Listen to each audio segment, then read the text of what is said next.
Good afternoon, everybody.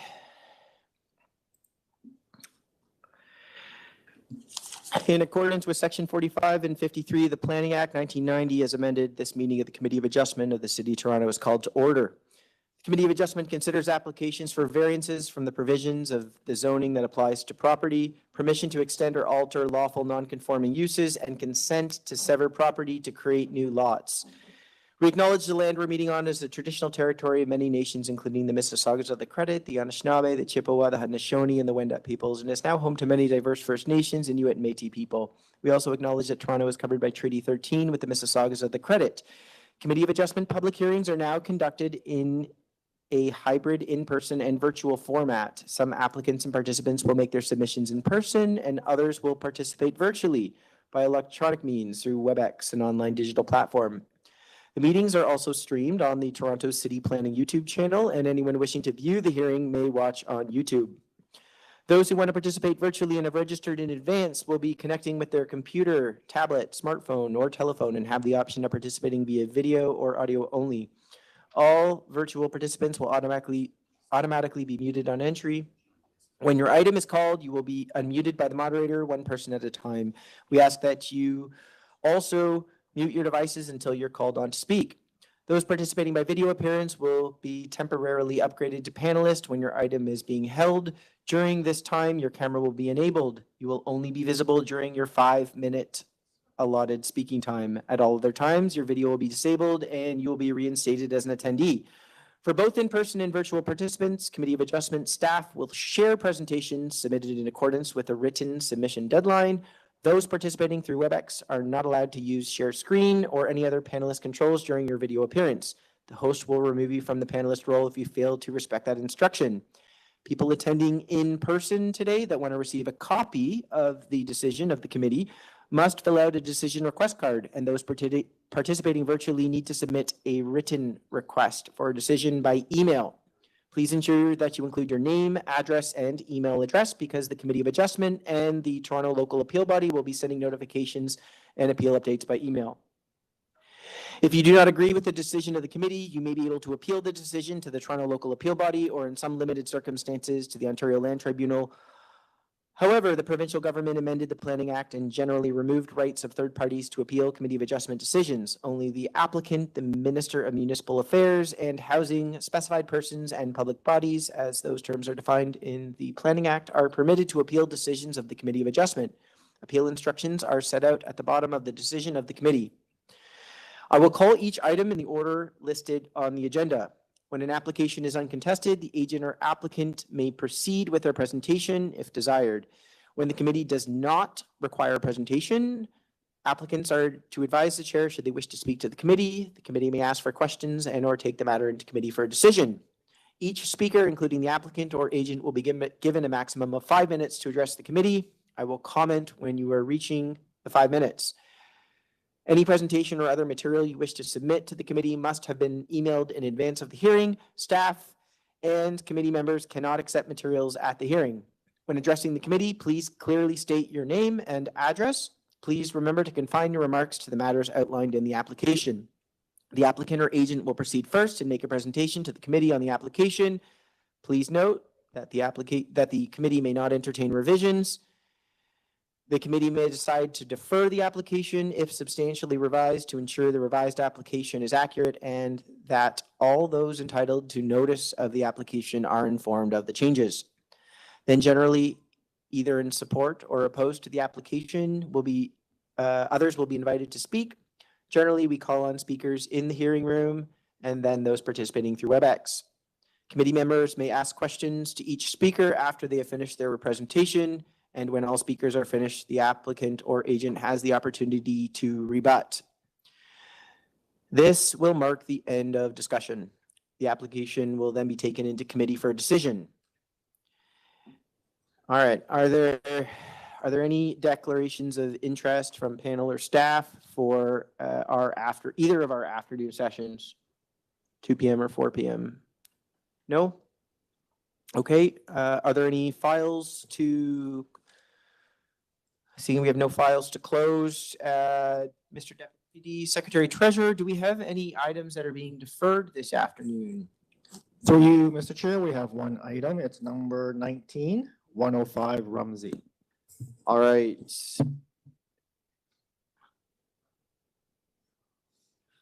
Item number 19, 105 Rumsey Road. The purpose of the application is an alteration of the existing dwelling by adding a floor above and a rear addition. We've got some variances before us for FSI, south side yard setback, main entrance height, building length, building height, number of stories, rear main wall height, and dormer width. On file, I have material from the applicant and a staff report from community planning. I understand we have a deferral request. We have the agent or applicant with us. Yes, good afternoon, Mr. Chair, members of the committee. My name is Adi Shakiri, 326 Shepherd Avenue East. All right, and you're requesting a deferral? Yes, sir. The application is circulated based on a renovation. However, it is a new house, so it needed recirculation. That's why we are deferring it. Hold on there. We have another speaker, Mr. Cattell. Through the chair, Jeff Cattell, we have sent you a request to unmute. So if you could just unmute yourself. Hello? Hello, Mr. Cattell, your name and address? I'm a co-president of the Leaside Rent Association, 1601 Bayview Avenue. Okay, we have a request for deferral on the table. Do you have anything to say to that deferral request? We would be supporting that. Okay, very good. Let's go back to the agent or applicant. It doesn't appear we need a response. It looks like we can take this into committee for a decision. Let's go into committee. Yes, Mr. Nipfel.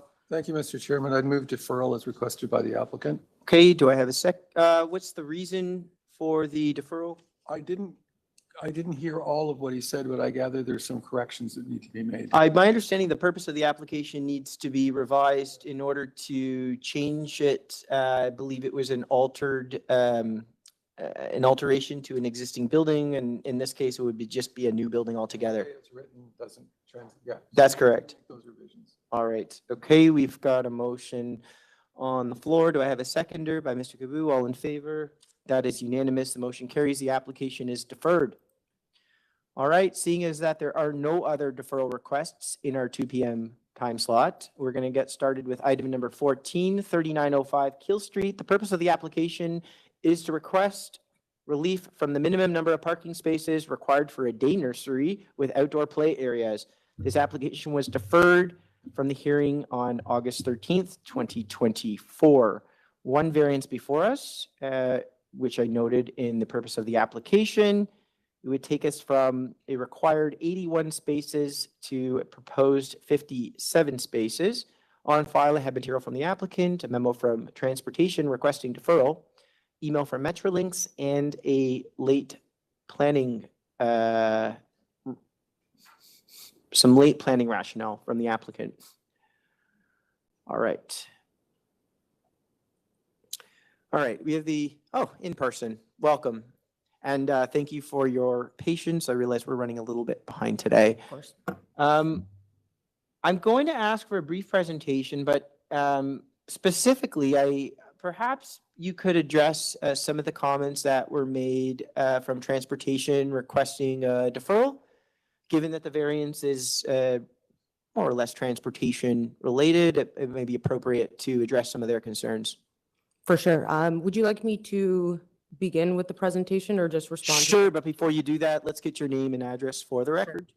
Sarah Clark, on behalf of the owners. I'm a planner with Glenn Schnarr and Associates. Our office is located at 10 Kingsbridge Garden Circle in the city of Mississauga. All right, very good. Got the 5-minute clock up and the floor is yours.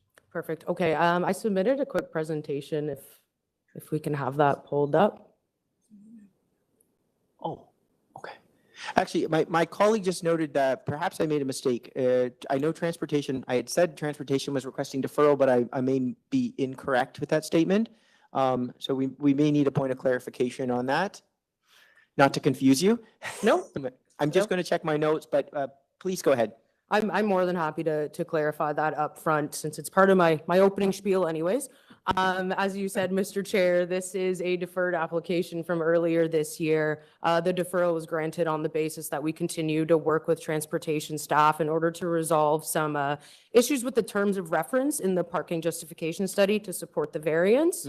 Since that time, we had the opportunity to work with transportation staff, submitted a satisfactory parking justification study, and ultimately received their clearance via email formally on October 2nd of this year. Very good. I stand corrected. I'm glad to see that you got that resolved with them. Mhm. All right. That said, not to cut you short, but I'm going to ask my colleagues whether they require a full presentation on this, seeing that we've resolved the issue with respect to transportation. No, it doesn't appear so. So, if you'd like to add anything, the floor is yours. Otherwise, it looks like we can move into committee for a decision for you. Yeah, I think thank you, Mr. Chair. The only thing that I'd like to point out today is that this site is part of a primary major transit station area, namely the Finch West Major Transit Station area. And pursuant to the rollout of Bill 185 from the province, municipalities are prohibited from providing any parking minimums within lands for a major transit station area. That's for all uses. So this variance is largely a technicality on that basis. To my understanding, the city of Toronto does not have a formal bylaw to put the rollout of Bill 185 in place. And so sort of a timing thing, Fair a enough. little bit gray, but yeah, so that's why we're here today, just to beat the punch before the bylaw comes forward, which I anticipate will be in the near future to respond to 185. Okay, very good. Any questions? All right, let's take this matter into committee for decision. Yes, Mr. Nipfel. Thank you, Mr. Chairman. I support this application. Clearly, there's sufficient parking, and now with the consultation with transportation, they're satisfied that the maneuverability also works. It's a supportable application. It provides a much-needed daycare service for the area, and I'd like to move approval without any conditions. All right, do I have a seconder for that? Yes, Mr. Kaboo, all in favor? That is unanimous. The motion carries. The application is approved. Congratulations. Thank you very much. Have a great day. All right.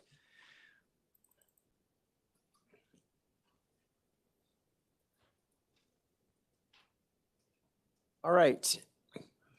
We are on to number 15, 21 Montcalm Avenue.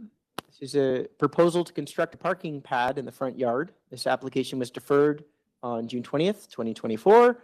We've got variances for front yard landscaping, front yard soft landscaping, and a variance for the inclusion of a parking pad in a front or side yard abutting a street.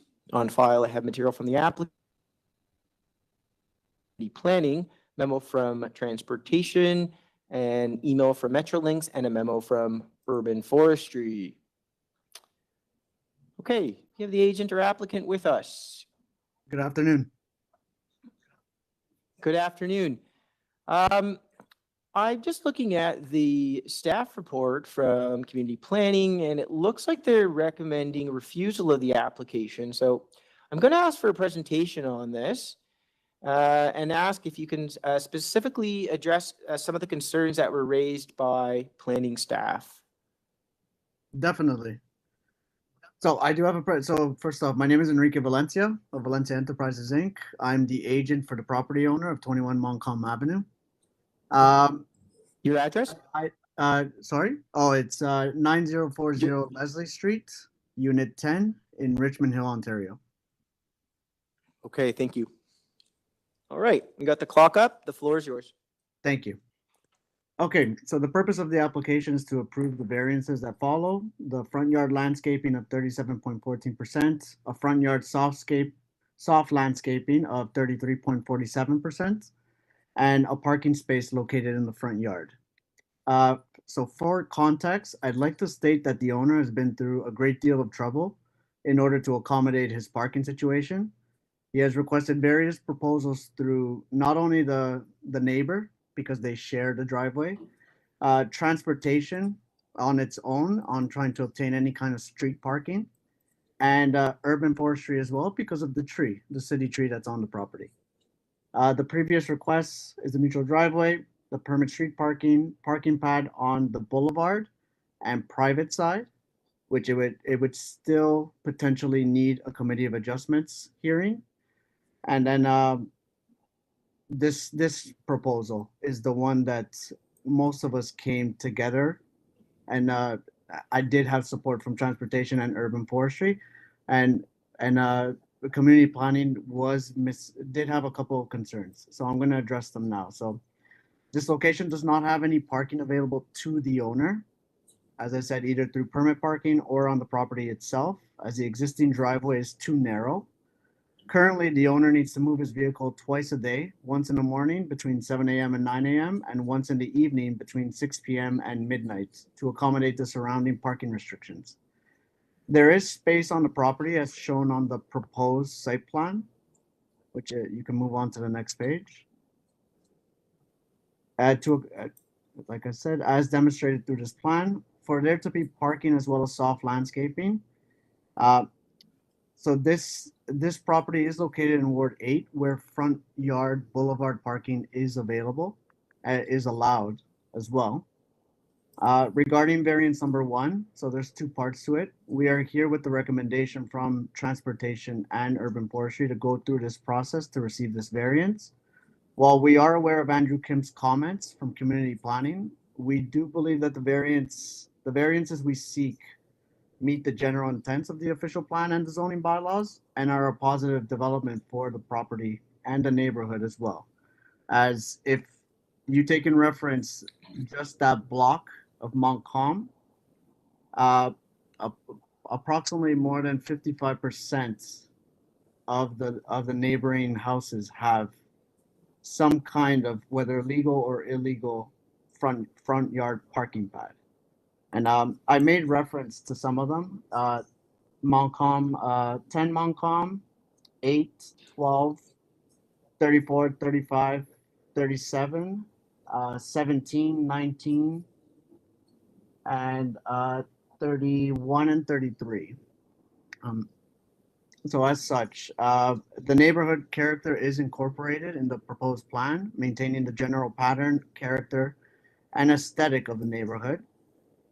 In addition, we'd like to point out that both neighbors are in support of the application, especially the one that my client owns, shares the driveway with. Again, forestry and transportation have given their approval. The owner has taken into consideration promoting a pedestrian streetscape by incorporating beautification into the plan. He does have a license, like a licensed landscaper, which is Green Apple Landscaping, which they're known for their beautiful front yard designs and rear designs. The pavement that's going to be going onto this, they will be permeable pavers, which I know the bylaw doesn't take them into consideration, but it still helps lessen the impact of the hardscape on the private side of the property. I can get into some of the numbers right now that I know that the front yard landscaping requires 50%, which if you go back to the site plan, taking a look at the overall front yard, including the boulevard, takes the porch does take up a substantial amount of the legal front yard. And we can see that there's a majority of front yard landscaping of 82% if we take it all into consideration. Soft landscaping is the area that the variance is really being asked in relation to. We can see an image in the site plan that the softscaping is at 52%. The deficiency in soft landscaping is mitigated through the use of permeable pavers on the hard landscaping. Further, the area of the front yard that has not been taken into account by these bylaws is 83% of the soft landscaping. Final words? Yeah, I mean, I had a little bit more on variance number 2, just saying that transportation has given us the blessing of the proposal. It has gone through transportation and urban forestry, and trying to maintain everybody happy and content has been the most difficult thing. That's why we did ask for the deferral to begin with. But even Andrew Kim said, I know that we don't approve or reject any applications, but we just give recommendations. And thanks to the help, a special just thank you to Blake Webb from Transportation, because he really helped us guide this application as well. Okay, thank you. Any questions? All right, thank you. Okay, staff, just to confirm, we don't have any other speakers on this item and nobody else here to speak to this item? No. All right, let's take this into committee for decision.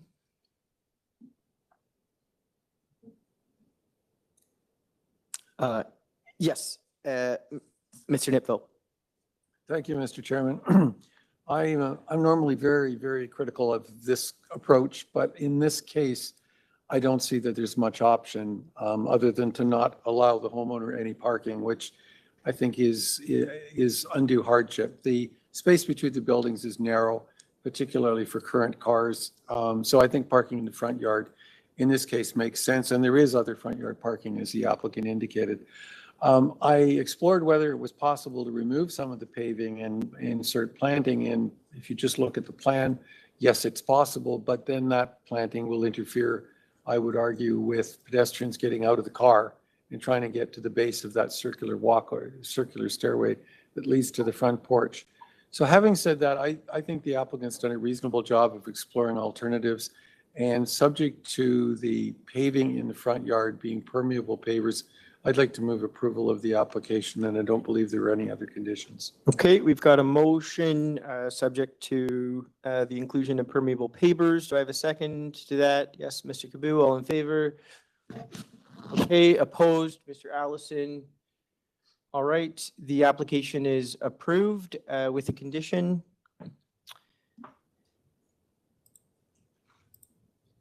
All right. Item number 16, 80 Gwendolyn Crescent. Purpose of the application is to construct a 2-story rear addition and a 1-story second floor side addition. This item was previously deferred to address a missed variance and to discuss the application with the neighbors. On file, I have material from the applicant, a letter from 78 Gwendolyn Crescent, a memo from Urban Forestry, emails from TRCA, email from Community Planning, as well as late elevation drawings and a photograph. All right, do we have the agent with us in person? Welcome. Welcome. Thank you. Your name and address. My name is Matthew Chong from 132 Ashdale Avenue in Toronto. All right. And just want to confirm, I have a second speaker, which is the owner. Are you going to be speaking on his behalf today? I will be speaking. The owner is there for any clarifications that are required by the committee. Very good. And I just confirm with staff, we do have a neighbor online as well to speak to this item. Okay, very good. So we got the clock up. It does look like we have some opposition on this, so I'm going to ask for a presentation. And the floor is yours. Okay, so before you are 4 variances. One is for the permitted maximum coverage of 30%. Community Planning had asked that the original coverage be reduced to under 32, which we have done. We are now at 31.56, so we've sort of complied and worked with Community Planning on that particular item. I'll speak to numbers 4 and 5, and that is regarding the TRCA. Before you, we have letters from the TRCA for both committee meetings that were scheduled, the previous one and for this one, both with no objection. We have gone through the concept development process with the TRCA, working very closely with them. We've also submitted a final permit application. As you can see, Kristen Regier has no objection to it. The way we've designed and worked with them to ensure that the location of the built addition and the location of the deck have no impact on the top of slope. So that takes care of number 4 and 5. Now, when we look at Sorry, just to interrupt there. I don't see a variance number 5. Do you mean 3 and 4? I'm looking at the notice that was sent, and it is dated. It was in the file, it was dated October 4th. I have a public hearing notice on October 25th. Are you looking at the zoning review? Sorry, I'm looking at the zoning review. Yeah, get rid of that. Okay, my apologies. That's okay. Let's Okay. work off the public notice. Sure. And then the last one is the size of the platform. And so it's supposed to be no more, according to the zoning bylaw, at 4 meters squared. Ours is at about 15.1. Now, if we look at the characteristic of what's happening in the neighborhood, our neighbors to the south at 78 also have a second floor platform. That one is well over 4 meters squared. If we look at our neighbors to the north at 82, they also have a large second floor platform, more than 4 meters squared. So it's not uncharacteristic to have a large second floor platform between, obviously, this part of the neighborhood. What we're looking for is to be able to do the same so that our clients can overlook the ravine, no different from the neighbors beside us. Now, regarding the letters of objection, and we can get to that once those neighbors come in, we also have updated elevations that the committee can see here. We have worked with, and part of the deferral was to work with the neighbors to have a discussion with them. What we're planning to do in accordance with their concerns is putting a privacy opaque film on the new windows that will be on the south property line so that there will be no privacy issue from ours into theirs. Similarly, on the north, we are going to be putting a privacy screen of opaque glass that will be 5'6" high. My clients are 5'6" and 5'3". So in terms of a privacy issue looking into 82, there is also an existing row of very tall 15 to 17 foot ish cedars that are in between and on the property of 82 and 80. So, in fact, they're on 82's property. Those act as a secondary form of privacy that goes into an overlook from 80 into 82. So, coupled that with our new privacy screen, I don't understand why there wouldn't be possibly an approval on the privacy issue from that side. Also in the letter of objection was a concern about an easement. We are building the deck portion only outside of the easement that was brought up by the neighbor at 82. We are only putting a single post to support that deck, and it is outside of any easement that they have a concern with. There is also nothing being built in terms of habitable space underneath the deck. It is a deck on the north side only. On the south side, where 78 is located, that is where the addition is. And so we look at this from, I know that there was a letter from planning previously about this, refusal of the size of the deck and that it being uncharacteristic of the neighborhood. However, with both neighbors having more than 4 meters squared decks on the second floor for both of their houses, I don't see why this is wouldn't fit into the character of the neighborhood. Now, the other objection really from, I believe, from 78, the one to our south, were in the letter was regarding a previous committee of adjustment approval prior to them moving in 97. It was built in 1994. The setback is currently 0.62. That was an existing condition that my clients came in with. And the last point is there's an existing deck on the south side that we are actually enclosing and making the condition better for everybody in terms of a privacy issue, and then putting film on that window to allay any concerns in that regard on the southern property. Okay, thank you. Just a point of clarification in your submission, you used the word a few times, opaque. Do you mean transparent with respect to the glass? I mean, it's not your intention. It's your intention that the light is going to be able to come through the glass, right? It is going to be opaque, so it is a frosted film that one cannot see through. Okay. But light is able to be I might revise that word to transparent because the definition of opaque is that there's no light. It's solid. So just as a point of clarification, when we put that wording in, we want to use the correct terminology because I mean, glass is kind of pointless if it Right, kind of let The, light the through. point being is that what we're going to be able to do is put a film up that nobody can see through below 5'6" Right, to allay any concerns. but still allows the light to. Exactly. Fair And enough. that's And- what that's what my client was trying to get. At least there is light coming into both the bedroom and the new reading room on the south side. Fair enough. And Yeah. so that the privacy issue is allayed. Okay. And I'm going to ask the neighbor, but is this something that came up in discussion with the neighbor? That's correct. So we had discussions with 78. In fact, Okay. we had several Zoom meetings with 78. There's an agreement between my client and 78 that has now been offered as part of the deferral. We were requested to have a discussion with the neighbors, which we did. And so we wanted to make sure the committee was aware of our discussions and agreements put forth. I see that, and I thank you for having that discussion. Okay, any other questions at this time? Yes, Mr. Nipville. Thank you, Mr. Chairman. Does the screen show on any of your drawings? Sorry, does Does the screen show on any of your drawings? Yes, on the drawing that you're looking at right there, that is the north side, and you can see the grade area with a bubble around it states a new 5'6" high privacy screen with opaque glass. I'm looking at an older one. Okay, good enough. Thanks. And the same for the southern elevation. Thank you. There we go.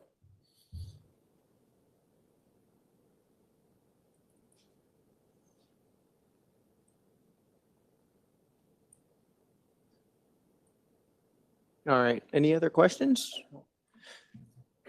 Okay, all right, thank you. We have some other speakers. Through the chair, Joanne Archibald, we sent you a request to unmute.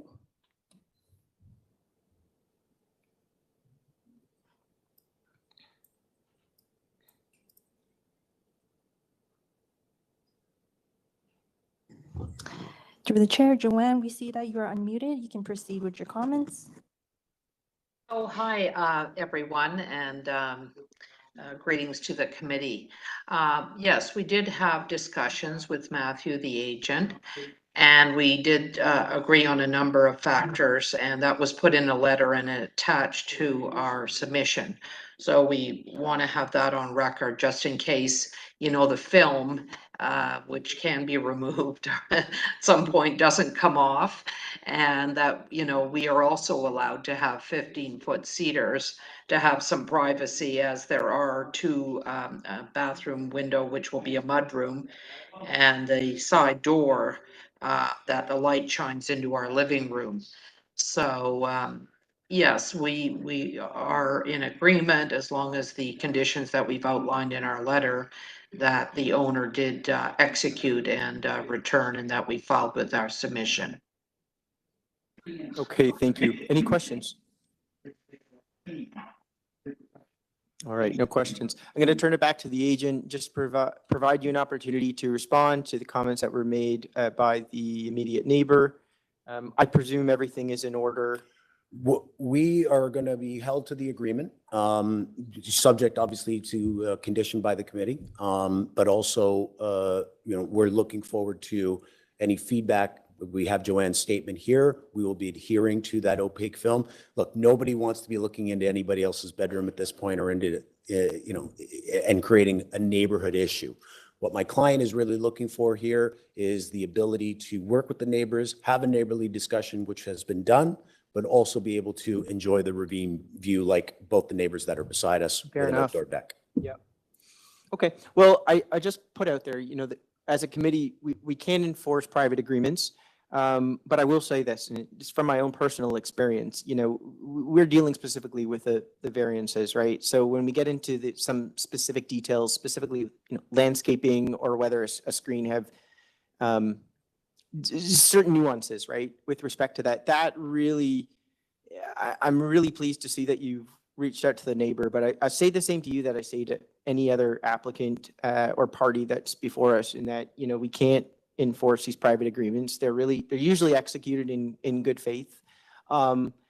It is good to see that you have worked with the neighbor in this case. I believe this individual did have some concern the last time that they were here, so I'm glad to see that. But just so that you're aware, this is something, this private agreement would be something that's at least parts of it would have to be administered in good faith between the neighbors. But I mean, if you're living, if you're living next door to each other, you know, you guys got to get along. So, And that's understood. And what we wanted to do by including the agreement and being bound by the agreement is Mhm. that because the committee requested us to discuss with the neighbors at the deferral last time. yep, We wanted that put on record that we have done that. yes, and So noted. that the committee is aware that we have come to an agreement. So there is no longer an objection, just the conditions. Fantastic. It makes our job a lot easier. Any other questions? None. Okay, it looks like we can move into committee for a decision on this.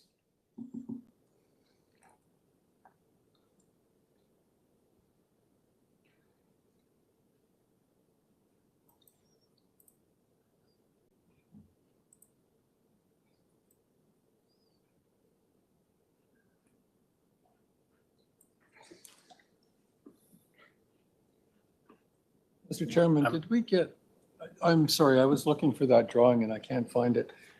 Did we get the applicant's comment on the planning department's recommendation to refuse variance number 2? The platform size. Yeah. Did he comment on that? I did. I'm sorry, I missed. No problem. What I was Let's- saying. let's come out of committee so we can get a Okay. response from the, Yeah, so my comment is this, at 78, they currently have a deck that is on the second floor, Yeah. larger than 4 meters squared, that spans the width of their house, but they have a privacy screen which faces into the backyard of 80. What you're proposing, similar. And we're proposing exact same similar one going into 82. 82 also has the 15 to 17 foot, they're kind of staggered cedars, which you see in the photo, which also provides additional privacy. So when my clients have their deck, they'll have the privacy screen plus the cedars providing, we'll call it belts and suspenders of privacy. And so even though the wording of the planning report, the planning letter is that it's uncharacteristic of the neighborhood, I would argue that it's actually characteristic given that both of my clients' neighbors have these large decks. And you can see it from the photos that have been submitted. Thank you very much for clarifying. all right, any other questions? All right, let's go back into committee. Yeah, just to get the ball moving on this one, with respect to that larger porch, I don't really have an issue with it. It's a large house on a ravine. On a ravine, yeah. Right, the topography of it makes everything is going to be above grade, and 4 meters is almost nothing, to be honest, right?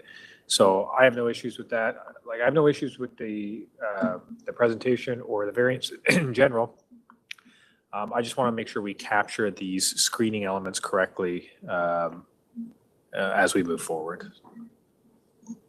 Yeah, do we need a point of clarification on the wording and the location of the, we can have staff actually, They're shown on the elevations, yeah.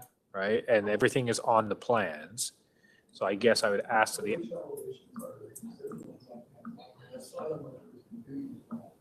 Staff, can maybe just pull up the elevation drawings?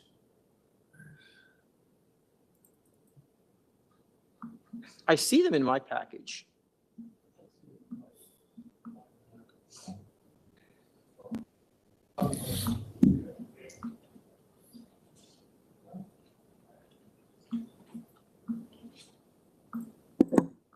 Through you, Mr. Chair, they're in the late submission material.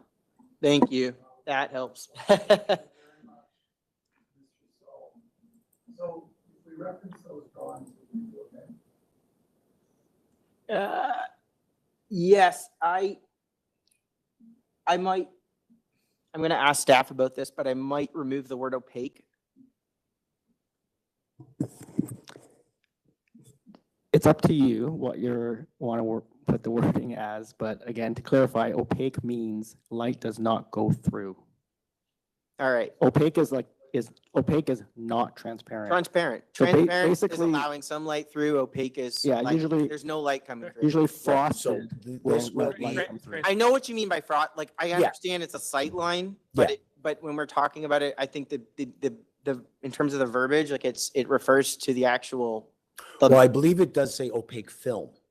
So that's the key thing here. If we're looking for wording, translucent is. We can is call it part of but we could translucent, say, like, but the with a film is privacy opaque. Film, like There adhered we to the window go. or something. Let's like just that. avoid Yeah. the word opaque.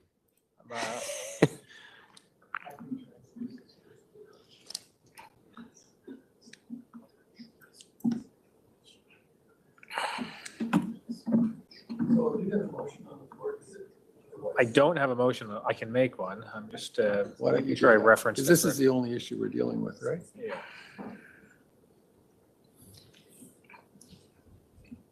Okay, let me give it a whack and see if this satisfies. Yeah, and then colleagues here. just to correct myself, it's not transparent is not the right word either. It's translucent. As Translucent. my colleague. Yeah. So yeah, I think translucent's the word we're working for, or Let some light sort go of, through. okay.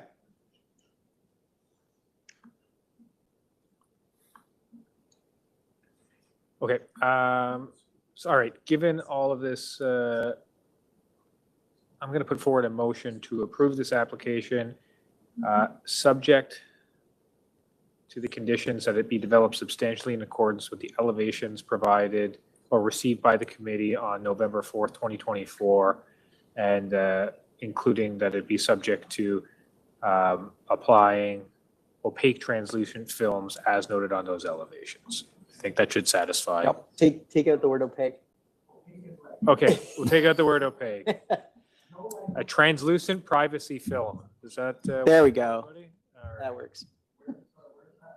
It's on the noted on the windows as elevation well. drawings.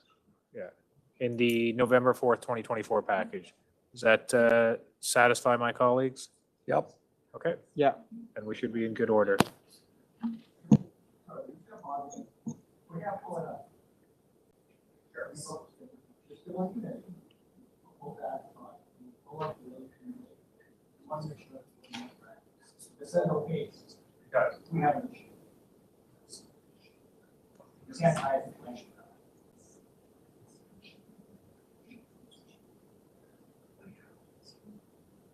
Mr. Chairman, is it possible that the applicant can submit a new plan tomorrow with that change? They can't because you have to circulate a new notice. It'd be a deferral.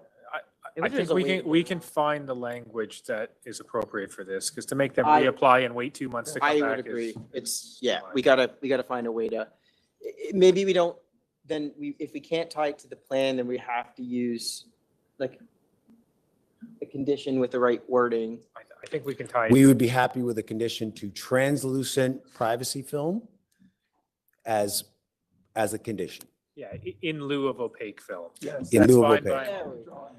But you're going to still refer to the drawings, right? You can still refer Yeah, to the good. drawing. Okay. Now I have to go back and check. I don't think we're, If you refer to a drawing, it's opaque. That's why I just want to make sure can everybody see that? I do see it. Yeah, so that's an issue. Even if building department was to interpret it, it's very hard to interpret it. It is opaque. I think we can provide wording for privacy screen without attaching to a drawing. We have before. It would just, We have to be, if we're nitpicking, we have to be clear. There's, the opaque privacy screens are fine. It's the film they're two different things. That's right. On the privacy screen, Mr. Chair, you're in which committee. is going to be on the north side, is an opaque privacy screen. That's right. okay. On the windows, Just give us a second. Sure. We're in committee, so I can't, sorry. point of clarification. Maybe. Point of clarification. I've got it. Yeah. He's got it. Don't say anything, but I'm gonna look your way if there's, with his wording. All right, let's try to get a motion Are there out. any other conditions that we need to attach this? No. And forestry. I don't have forestry. You have forestry? Is there a No. forestry one? No, I don't. No. All right. This is the most complicated glazing concept of all time. So let's give this another whack. Are we good? Yeah. Yeah, All that's right. right. So I'll put forward a motion to approve this application, subject to the following conditions, right? That it be developed substantially in accordance with the elevations received on November 4th, 2024, And where noted on the elevations as opaque film, it will be changed to a translucent privacy film. Sounds good. Yeah, that sounds good. That's pretty clear. All right. Get an award. All right. I'm not seeing any, good job. All right. Do I have a seconder to the motion? Second by Mr. Nitfeld. All in favor? That's unanimous. Thank you, Mr. You Chair. got your approval. Mr. Nitfeld. All right. Item number 17, 30 De Vere Gardens. This is an application to convert the existing carport to an enclosed attached garage. We've got variances for north side yard setback, front yard setback, and parking space width. On file, material from the applicant, a memo from Urban Forestry, a letter of support from 27, 28, 29, and 31 De Vere Gardens, and a letter of objection from 32 De Vere Gardens. Okay, we've got our agent with us. Welcome. Good afternoon. My name is Will Hudson of Hudson Architecture, 530 Queen Street East. I'm the architect and agent for the owner. Okay, I see the owner on my list. Right They're here here. in case there's any questions, but you'll just be presenting today? Correct. Yeah. Wonderful. All right, 5 minutes up on the clock. The floor is yours. Wonderful. I wonder if I could just get an image up from the support material, just to make it completely clear what we're doing. The proposal before you today is to take an existing carport, perhaps page 2. Sorry, I think it may be rotated. So, yeah, I'm sorry. It's not good, but it gives an accurate depiction of the existing carport, which we'd like to enclose. Enclosing essentially, it already has a roof. It's got one side wall. So it really means putting up a wall on one side and a door on the street side.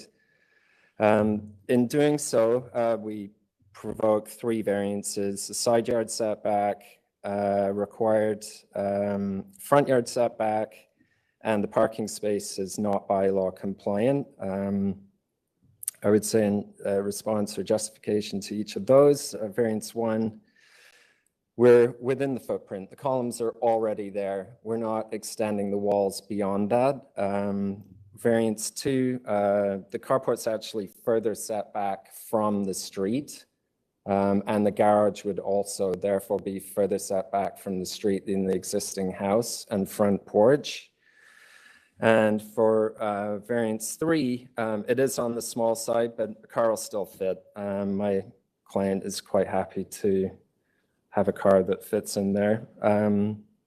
We enjoy support from 4 of the neighbors, 27, 29, 31, and the immediately adjacent neighbor at 28. No comments from community planning. And I think in real terms, it doesn't change the massing of this building in any significant way. If anything, it shrouds a parking spot that isn't a great thing of beauty anyway, and doesn't meaningfully change access along the sides of the house. There's 4-foot wide path on one side, even wider path on the other side. I think it meets the 4 tests fairly handily, and I'm happy to take any questions. All right, thank you. Any questions? No questions. Okay. All right, we got another speaker on this item. We have the person here or online.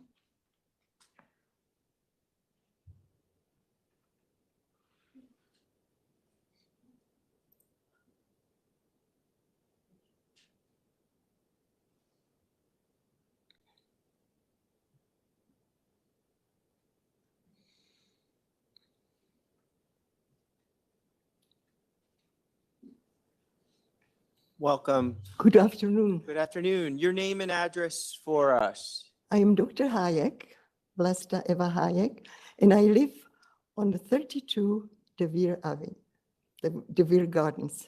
You are the immediate neighbor. Yes, One of the immediate neighbors. Okay. I am the next to the proposed garage, our house is directly affected by the proposed closure of the carport. And I have prepared some comments and even came here to tell you how important this issue is, as it truly infects our privacy and comfort, which we are entitled to. First, I would like to provide you with some background information. The carport was built years ago when the home was rebuilt. At the time, the committee adjustment approved the carport, though with the condition that the carport will remain always open on 3 sides.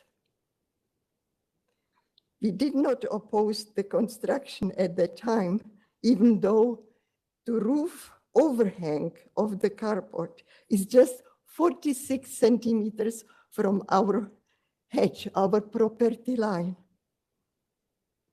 We were assured by the neighbor at the time that the carport would never be enclosed, and by committee of adjustment ruling that said it must remain open on that 3 sides. Secondly, the submitted plans are misleading. The large building in the backyard is not a shed. Rather, it is a 300 or so square foot detached garage that had been converted to fully finished, heated and air-conditioned office space. Because it is indicated on the shed as a shed on the plans, rather than an ancillary building or office space as it should be. Other neighbors who submitted letters may not be aware of the fact and have not correct information. Mislabeling the building as a shed sends the wrong message. It says there will not be traffic or additional traffic to the backyard. Third, there are no homes in our neighborhood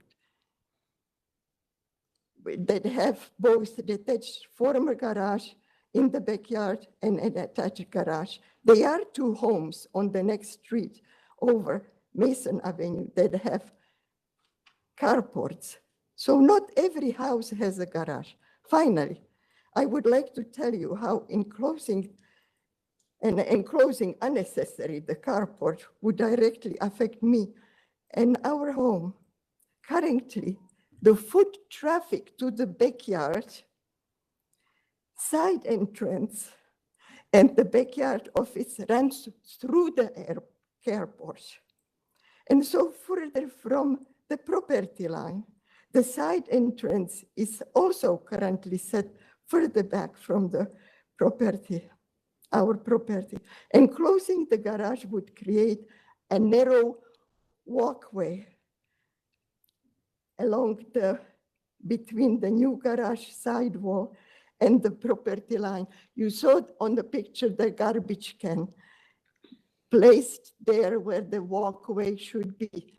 It's the width of the walkway between the proposed side wall of the garage and our hedge, our property.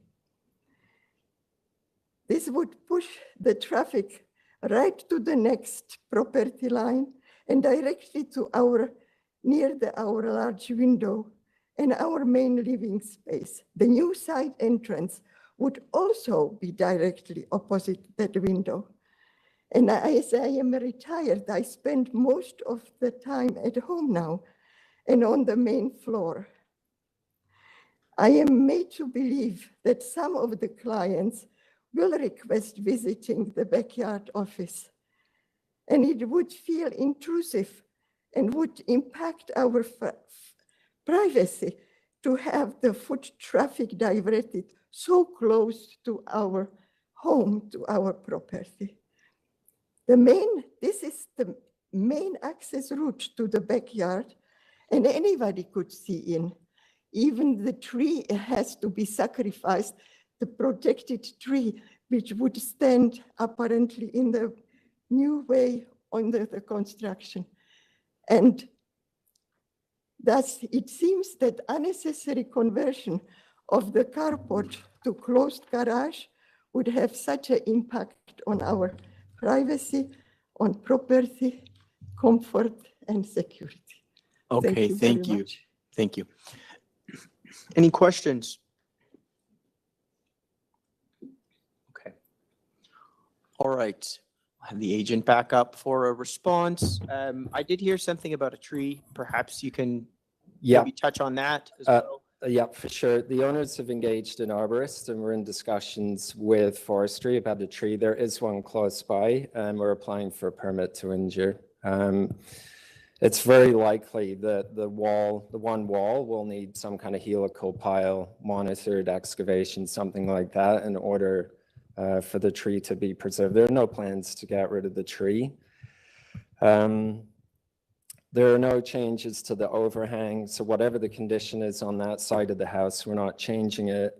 That neighbor actually enjoys themselves an enclosed garage, which is absolutely the nature of this neighborhood, which I tried to show in the supporting material that I submitted. They're usually 2-car, but there's a lot of enclosed garages. So the previous application in 06-18, I don't know what the rationale was behind keeping it open. I can only speculate about that. That was not my current client, who, it's worth pointing out, is a corporate lawyer, legal counsel for large international companies. And as lovely as VERE is and the outbuilding that they enjoy, they're not having meetings in the back garden to discuss the future of their companies. I think the notion that that's the only access that's now impeded to the back garden is, with respect, specious. There are other ways to get to that back garden, and it's not going to change that 4-foot width. And there's absolutely no intent for rows of people to be marching up and down that side of the house. I think my client is respectful of both and all of their neighbors. And I think it's worth pointing out too, I went to the site, I've been there a few times, and there are not a lot of windows on that elevation of the adjacent neighbor that are affected. Two are obscured by stained glass on either side of a fireplace. There is a slightly larger window further back, but it's at the tail end of where the wall for the new carport would be. And the fact that the owner enjoys a structure in the back garden that was part of an approval process for which they were not involved, I don't think they should be punished for. And I don't think it's relevant, frankly. It's not one of the variances before us. Okay. Okay. Questions? Mr. Nippo? In your site plan, you have indicated an outline of the property next door. Have you any idea roughly what the distance is between the wall that you're adding to the carport, which will make it an enclosed garage, and the wall of the adjacent house? 3.62 meters or 11 foot 10, plus or minus half an inch. Thank you.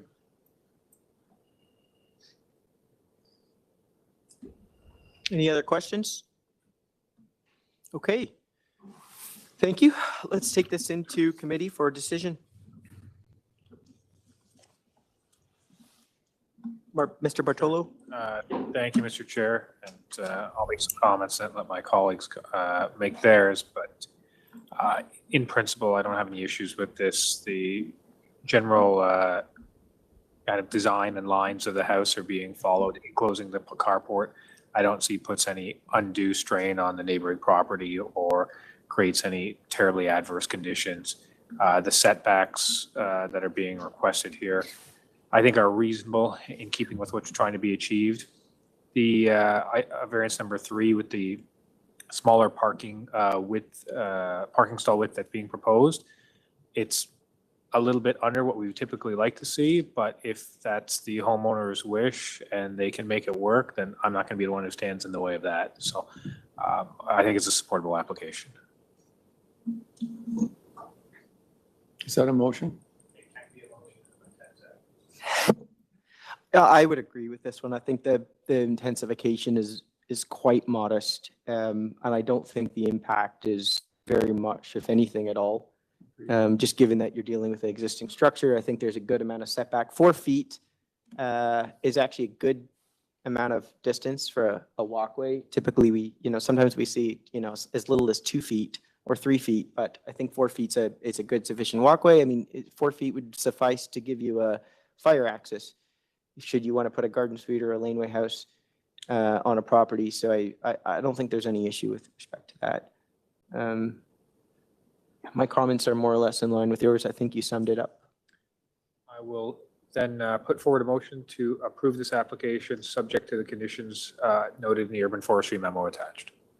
Okay. Second by Mr. Nipfel. All in favor? Okay, that's unanimous. That is approved with condition. Thank you. Number 18, 35 Southgate Avenue.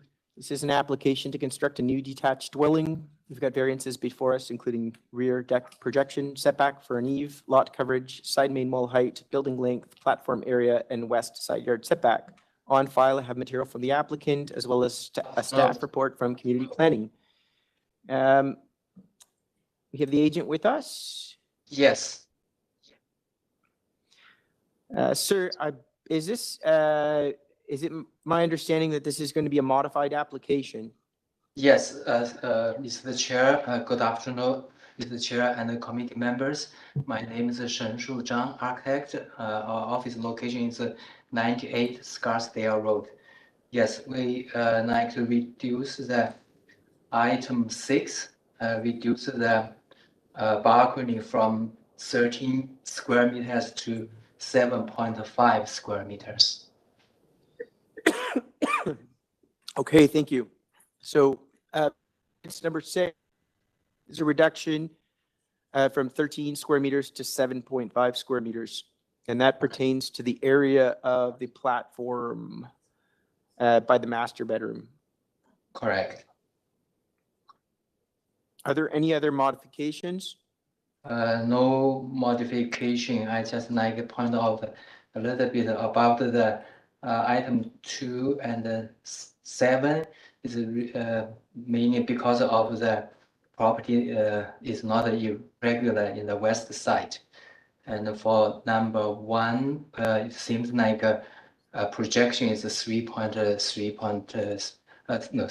33, but actually it's line up with the farther rear wall.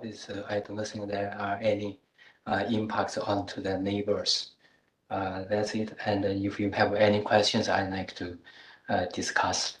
Okay, so just to clarify, we have one modification on the floor for variance number 6, and that is in line with a staff report from community planning. Correct. Okay, just give us a moment.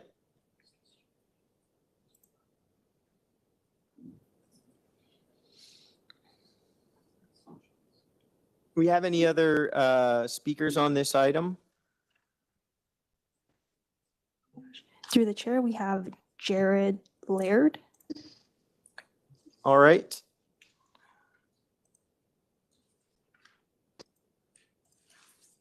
Can we get, Mr. Laird, can we get your name and address?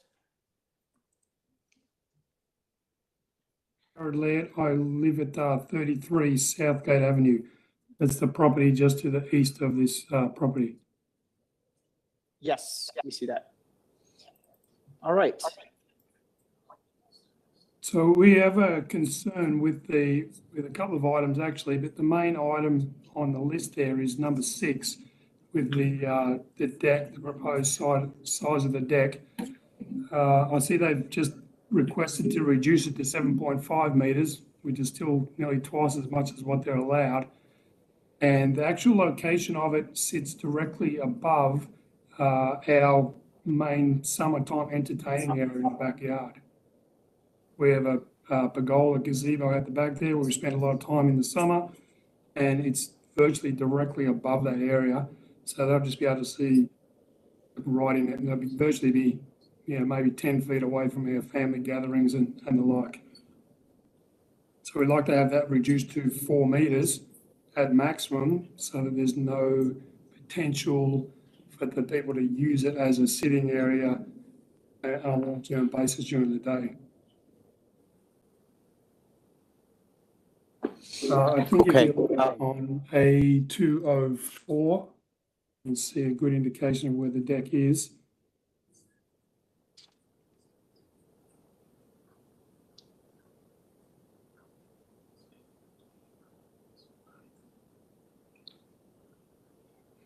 Mr. Chairman, can we just clarify that that's relative to the patio that's shown on the second floor plan? Is that the one he's referring to? Yeah. There's a main floor deck, but it's actually quite a bit above ground. And then there's this patio. Which one is he? I was just trying to figure that out myself. Yeah, so there's 2 decks. Just as a point of clarification to the immediate neighbor, the deck of concern is the ground, or I should say the. Sorry, the deck that is above the master, or above the kitchen, coming off the master bedroom is what my concern is. I see, yes. That's the bedroom one. Right, and that also, that is also the side of the building that is adjacent to your property? Correct, yes. Okay, understood. And that's actually like where that, if you look on the first drawing A001, you can actually see on our side of the property where our gazebo is there. And go back to A001, which is the first plan, like the plan layout of the property. We're looking at the plan. If you go to the plan property, the lot A001. The site plan. Yes, site plan, yes. Sorry. Okay. And on that site plan, you're directing us to the location of the balcony, is that it? Yeah, the location of the balcony in the back corner is like directly across the fence from that is our patio gazebo where we spend all our pretty much all our summertime. The barbecue is there, our outdoor eating and everything like that is in that area. Okay, all right, fair enough. Any questions?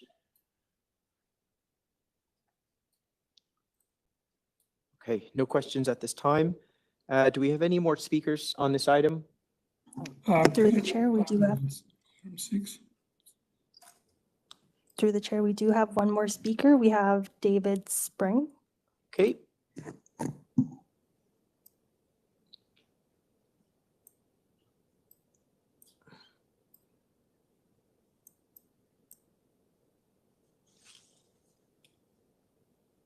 Hello?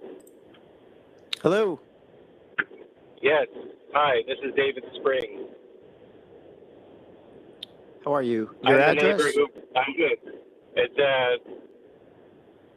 242 Delhi Avenue. All right, thank you. And you have some concerns with this application? Yes, I'm the neighbor that backs onto this property. So our backyards, are adjoined.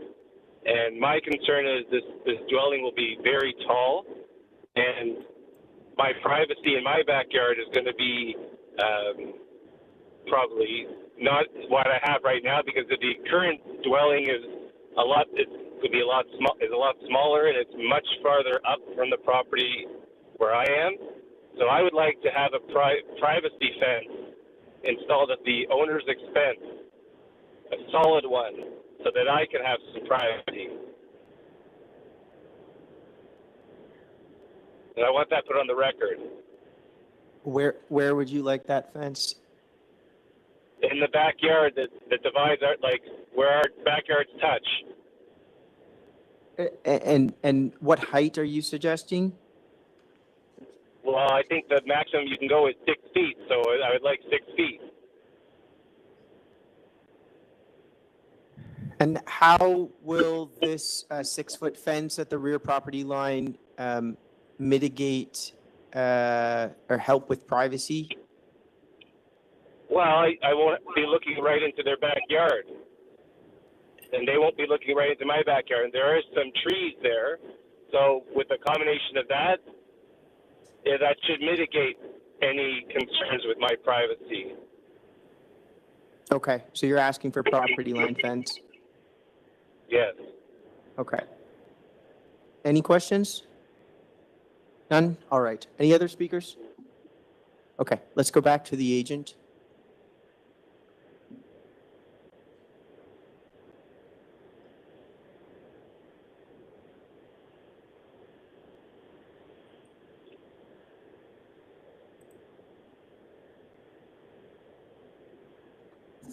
Through the chair, Shen Shu, we have sent you a request to unmute. If you could unmute yourself, please.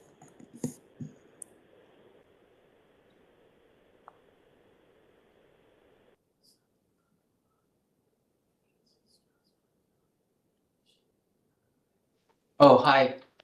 Yeah, I listened to the comments from the neighbors, and for the first comments about the balcony size, as we discussed, we have already, what you have shown is the space of 13 meters. Now we reduced the 7.5 meters.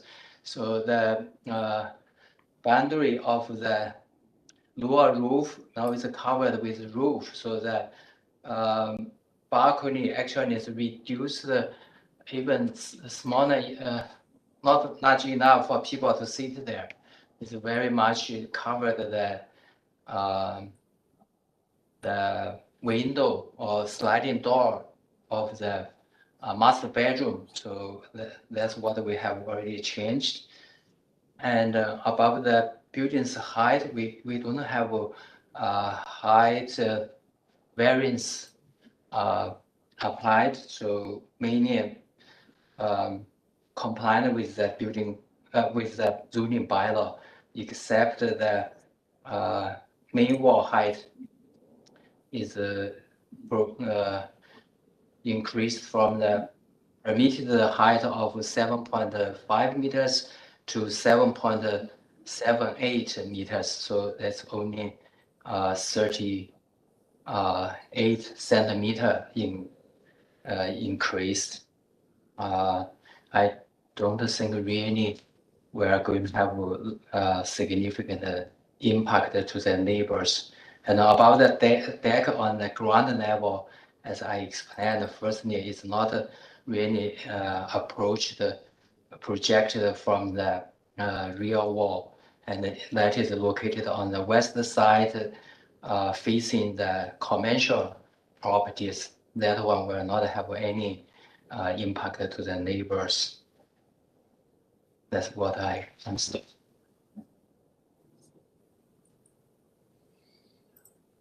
Okay, any questions?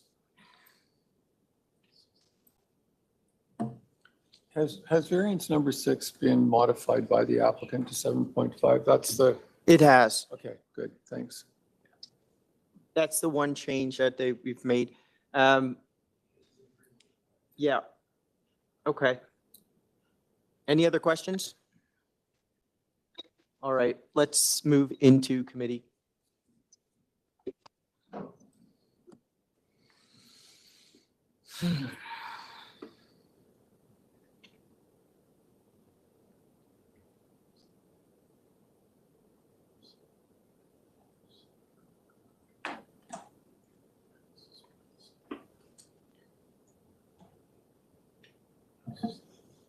Yes, Mr. Nipville. Thank you, Mr. Chairman. With the modifications that have been suggested, the modification that's been suggested, I can support this application.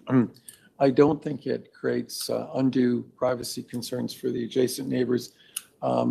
Subject to the reduction in the size of that balcony, it's now of a size that it's unlikely to attract a congregation of a lot of people and noise, and therefore I think it's quite reasonable. The proposal by the neighbor behind to put a 5-foot fence along the property boundary, I think is also reasonable. I'm not completely convinced that that's going to block the view that he's concerned with, but I do think it would be helpful in addressing the compatibility between the two properties. Subject to that. Mr. Chair, I'm going to caution that condition. It should be related directly to a variance of some sort. Yeah, I'm not sure a property line fence would. Okay, that was the point that the chairman was attempting to get at, and I'm agreeing with him. I'm not sure that it will address the concern completely, but if that's a concern, then I don't have difficulty in not putting it as a condition. I mean, I would hope that, most people in the city put property line fences up regardless Green planting or something. But I mean, in terms of sightlines to a second story balcony that's set as far back as it is, that fence isn't going to do. But I would agree. So I actually think with the change of the size of the balcony, this is really quite a supportable application, and I'd be happy to support it.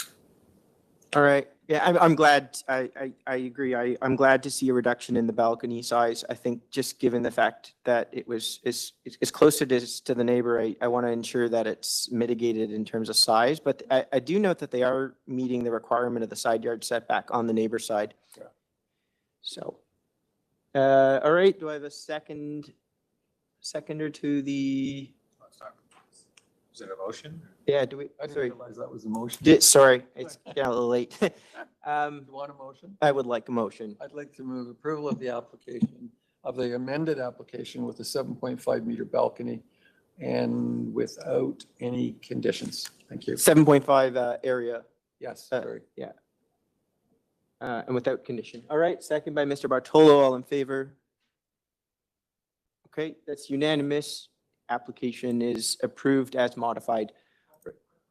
I do, thank you. We've dealt with item number 19. Let's take, is 5 minutes enough?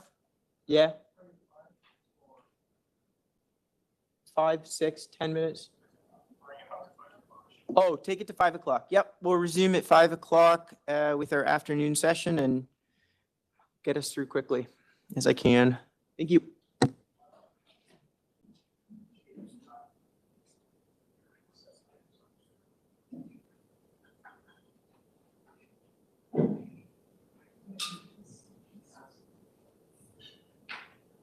Well, yeah, I mean,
variance for lot coverage, building length, enclosure of exterior side walls, building depth, and rear yard setback.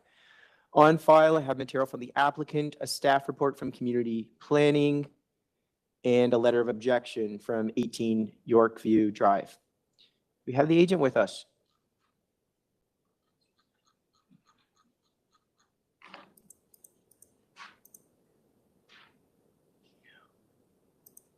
Through the chair, can we just have all the members turn their cameras on? Oh, thank you for that.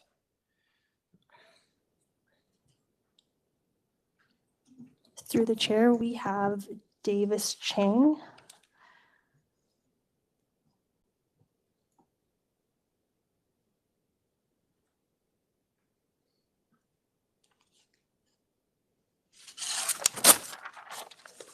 Hello?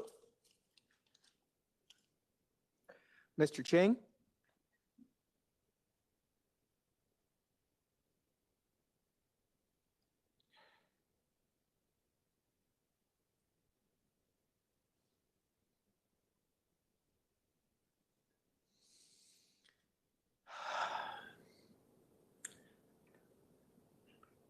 Mr. Chang, are you with us?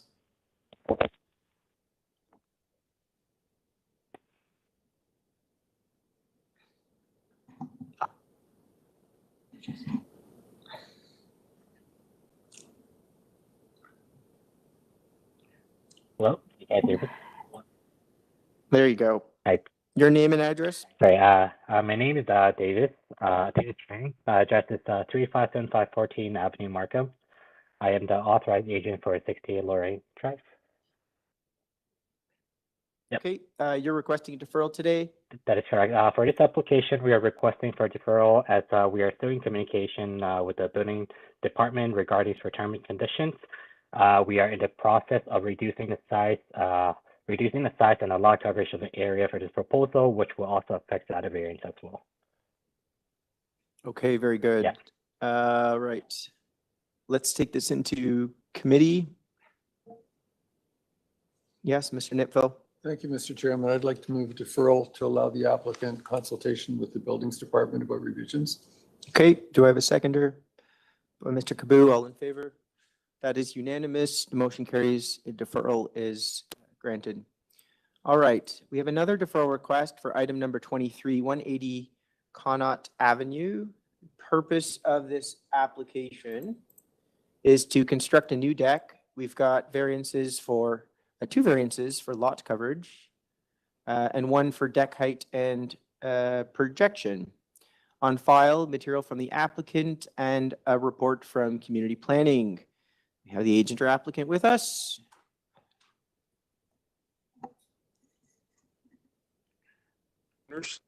Lady Connaught. Good afternoon. Before we get started, actually, can you start by stating your name and address for us? Yes, Shane Gregory, 48 George Street in Markham, Ontario.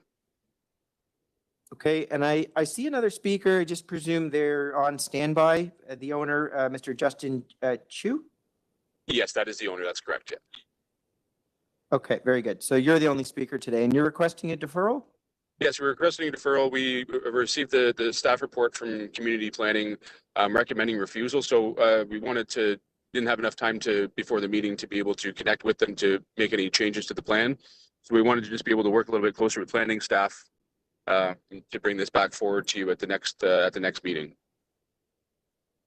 Okay, very good. All right, seeing as that we don't have any other speakers, let's take this into committee for decision. Mr. Kaboo? Yes, Mr. Chair. So I would like to put forward a motion to defer this matter and to give the applicant the opportunity to speak with the different department to refine the application and come back to this committee as soon as they are done. All right, do I have a seconder? Second by Mr. Bartolo, all in favor? That is unanimous. The deferral request is granted. All right, that concludes our deferrals for the 4 o'clock session. Let's jump to item number 20. 116 FELBRIGG Avenue. The purpose of the application is to construct a new two-story detached dwelling with a rear deck and basement walkout. We've got variances for building length, side main wall height, pedestrian entrance height, for front platform height, and lot coverage. On file, material from the applicant, a memo from Urban Forestry, a letter of concern from 112 and 114 FELBRIGG Avenue, and the South Armor Heights Residents Association. Okay. We have the agent or applicant with us. Welcome.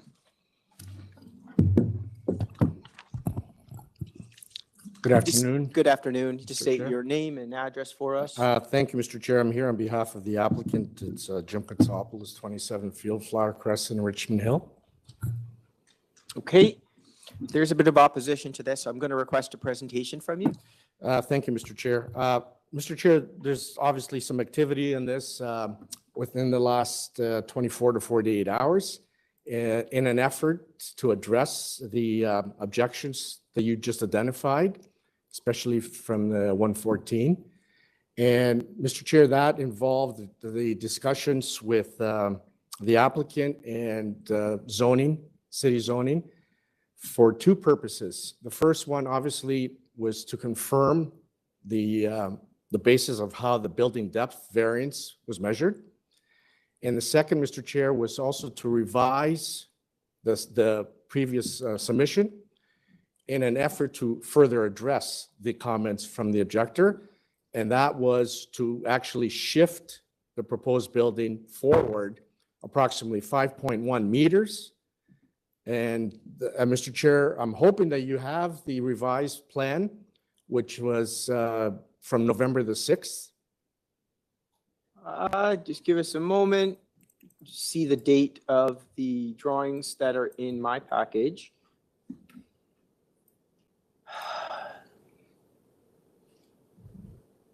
No.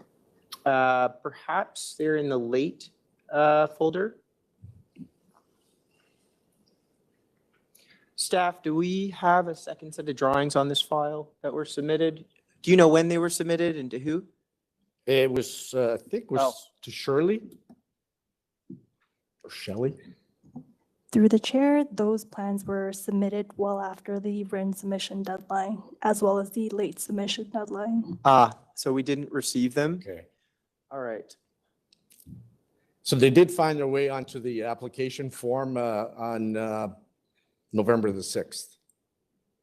Okay, and there's been some modifications. Perhaps just explain what the modification was between the set that we have in front of us and what's been changed. The modification, Mr. Chair, and I wish I could show you, but I know it because of the lateness. The modification was to, again, to confirm that the basis of how the setback, the building depth variance and zoning it confirmed that.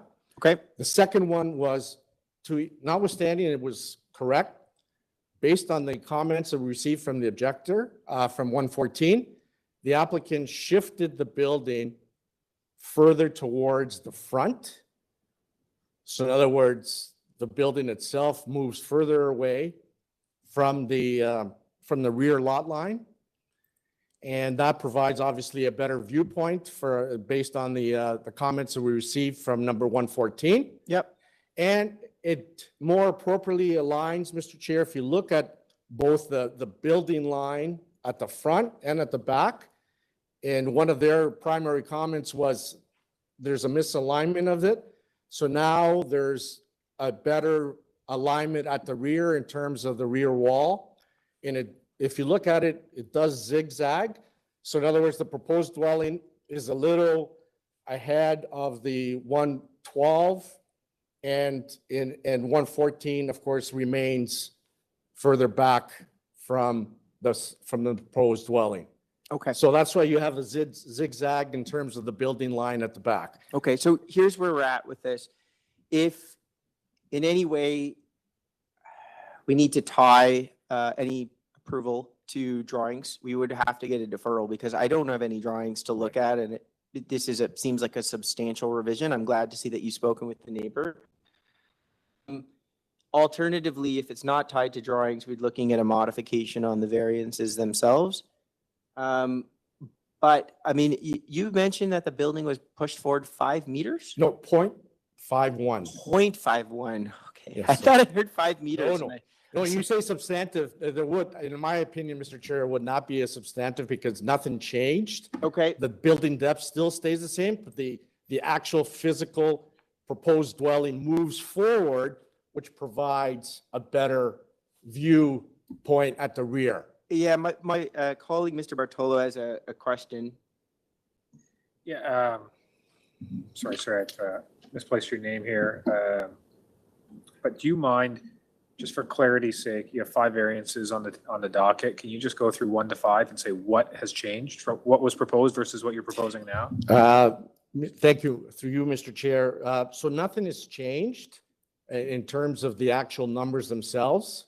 Oh, it's just the positioning of the building The on the lot. positioning of the building on the lot in order to address the primary concern from number 114 letter of objection that you have before you, which was about the view line.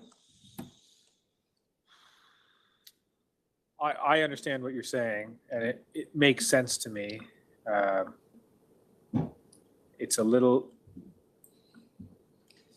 difficult to address the concerns when we don't have the site plan that's going to reflect those modifications. Like, we wouldn't be able to tie it to the site plan, Understand. which means you can kind of, I mean, just with the variances, you can take it and just design. You understand? Yeah. But I'm really glad to hear that there's been some dialogue with the neighbor. I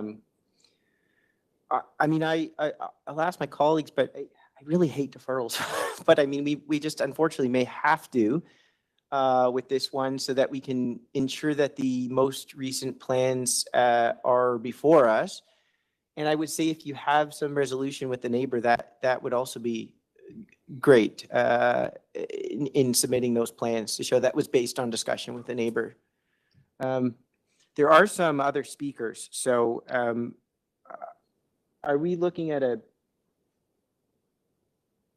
it's a tough one. You might, yeah.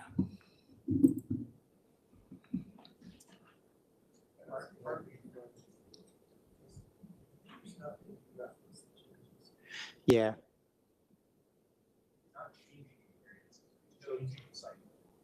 Which was a negotiating point. I mean, the change is, it's at 0.5 meters. It's not a lot, but it's not nothing either. If you're not looking at it, like, I've seen stuff change like 0.01 and I scratch my head why. But in this case, I mean, 0.5 meters is. So, Mr. Chair, it was the same advice I gave before and caution, and I'll leave it up to you.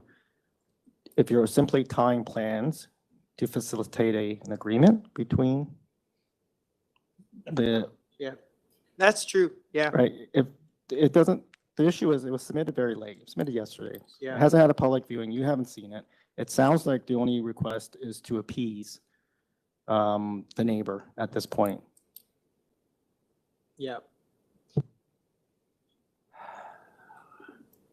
Well, I mean, as the agent or the applicant, I mean, I'm gonna go back to you. I mean, we could treat this 2 ways. We can review the application based on the drawings that were submitted and based on the variances that are before us. They may or may not, there may not want to be tied to drawings. I'm not sure how my colleagues feel. The second option would be a deferral so that we can get those drawings submitted. So maybe I'll turn it over to you and see if there's a preference on your end. Mr. Chair, I mean, we would like a decision, but if for clarity purposes, I really don't want to work with any doubts or any uncertainties.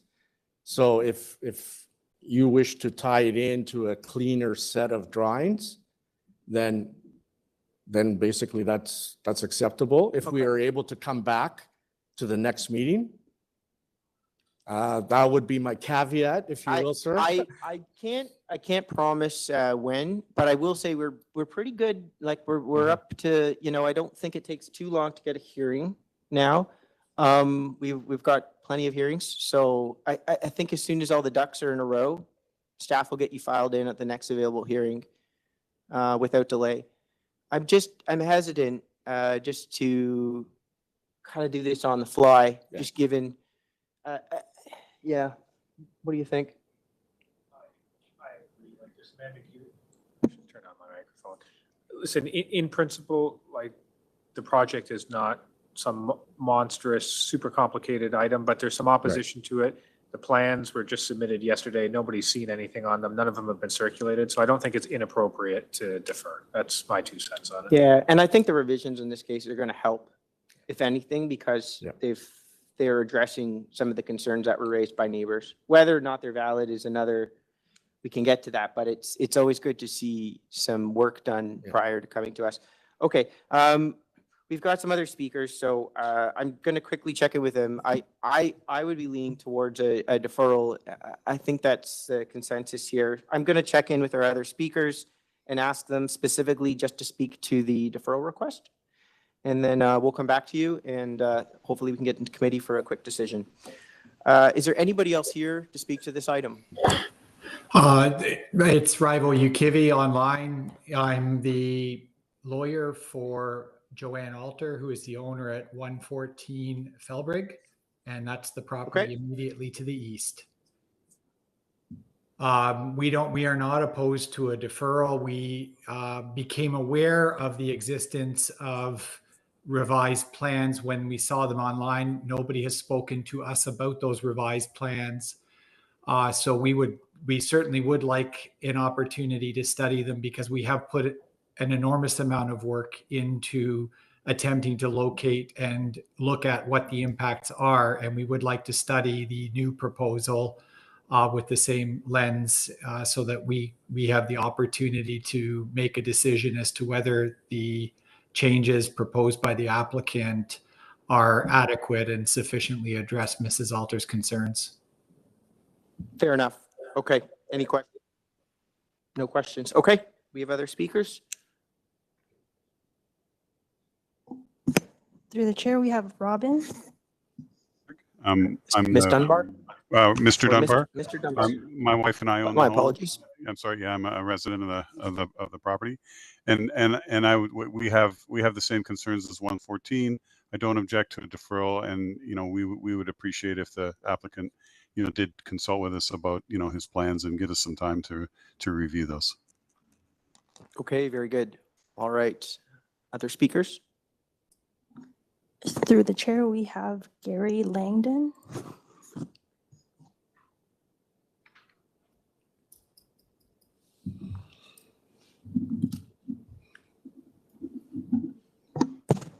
Through the chair, Gary, to unmute yourself after you receive the request to unmute, it is *6 on your phone.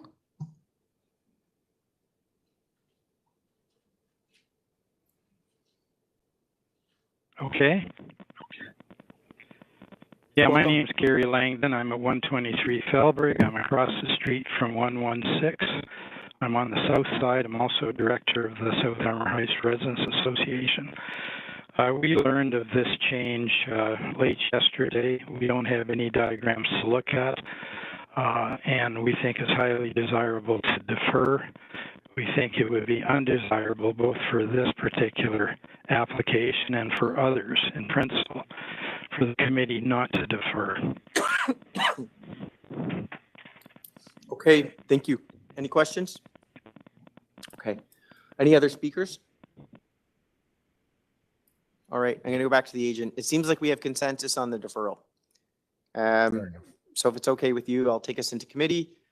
All right, let's go into committee. Mr. Bartolo. Yeah, thank you, Mr. Chair, through you. I think I'm going to put forward a motion to defer this application due to kind of the late revisions in the package and the requirement for review, and to give the applicant opportunity to consult with the neighbors and the neighborhood association. Okay, very good. I have a seconder. Second by Mr. Kaboo. All in favor? That is unanimous. The deferral is thank you. Granted. Okay. Item number 21, 91 Johnston Avenue. The purpose of the application is to construct a new dwelling with variances for front and rear main wall heights, number of stories, lot coverage, platform area, stair width, and encroachment of an architectural feature. Material from the applicant on file.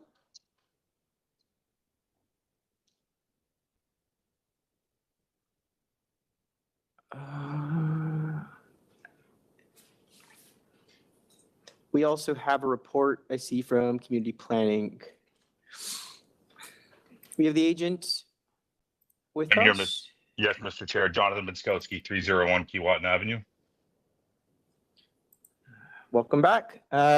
I'm just, before we get going, is this a modified application? It will be, Mr. Chair.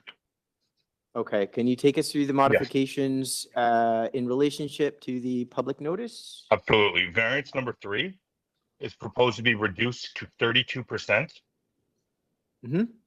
Variance number 5, the width of the stair will be reduced to 2.84 meters. And variance number 6 will be removed in its entirety. Okay, very good. Just as a point of clarification, no changes to variance number 4, and you'd like to tell us why you disagree with the staff report on the platform area? Yeah, absolutely, Mr. Chair. It's somewhat of a puzzling staff report to me because they're not objecting to variance number 2, which is the proposed number of stories being 3, yet they're objecting to the second story balcony, to the second story porch, which is accessed off of what really is the first floor kitchen. So we had some discussions with planning. I really don't understand how they're objecting to the walkout being off of the kitchen, but not the 3 stories, which again is largely technical in nature due to the excavation. So if variance number 4, for example, were not to be approved, the walkout off of the kitchen, which would be essentially the first floor deck, would only be 4 square meters in size. I've not experienced this in the past, and again, I'm somewhat confused why they're okay with the number of stories, but not the deck that is accessed off of kind of that functional first floor. Okay, very good. And I should ask, have you had any discussions with the immediate neighbors just with respect to mitigation efforts with respect to privacy and on-look? We have not, Mr. Chair. Is that a concern? No, we have not had any conversations, and I don't believe there's anything filed. We're open to any suggestions that the committee might have, but at this time we didn't have any discussions. No. Okay, fair enough. Okay, any questions at this time? Okay, no questions. And can I just confirm we don't have any other speakers on this and no other opposition? Okay. All right, so I know you've spoken just briefly about it. Just I do want to, we'll be able to head into committee, but just given the fact that we have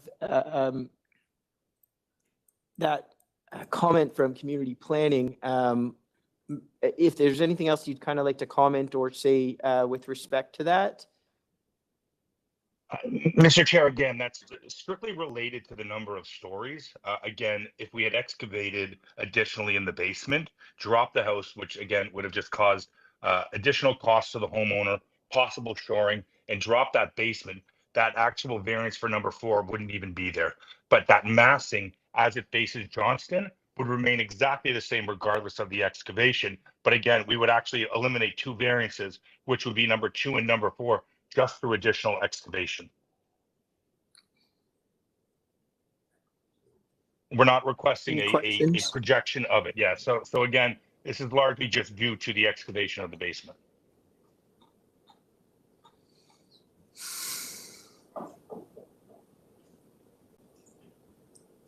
Any questions? So if I understand correctly, if this was not treated as a second story platform, it would not be subject to the platform area. Correct, Mr. Chair, because the way the variance reads, it's at or above the second story of a dwelling. So because that functional first floor is considered the second floor, which with essentially the house not having a basement, nothing actually considered the basement, that now brings that up to be the second floor.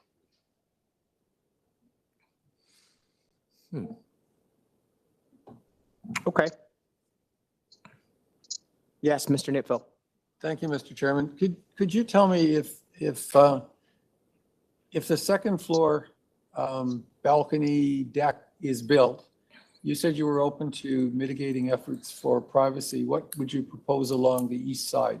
The west side looks open because you're separated. There's also an exit from the basement and a separation between the west side and that deck, but the east side's right on the east face of the building.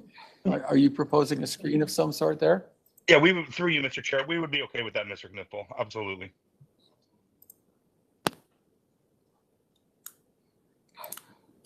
Okay. My only concern is as a neighbor may not want that screen, but except that it's so high in the air, there is a privacy issue. Yeah. The issue is the following, I think. The planning department's position is that the deck's too big. And if the deck was only 4 square meters, you wouldn't need privacy screening at all. So the applicant wants to build a deck that's bigger than that, and it introduces potential privacy overlook because it's so high in the air. And Mr. Brachowski is right that if the excavation was different, it would be closer to the ground, and I would argue you wouldn't need the screening. Some form of screening, one would presume, would be desirable there for the neighbor to the east because the deck is so high. And at that size, it can handle a large number of people. Yeah. So yeah, I would be open to some form of translucent screen that allows light to go through and is designed in a way that it doesn't look like an extension of the wall. I think the variance for a deck that size, given the grading and the floor plan, is reasonable. But I do think it introduces a privacy issue. Yeah, fair enough. Okay. Any other questions? We don't have any other speakers on this, so it looks like we can move right into committee. All right, thank you, Mr. Benkowski. I'll take this into committee for a decision for you. Thank you, committee.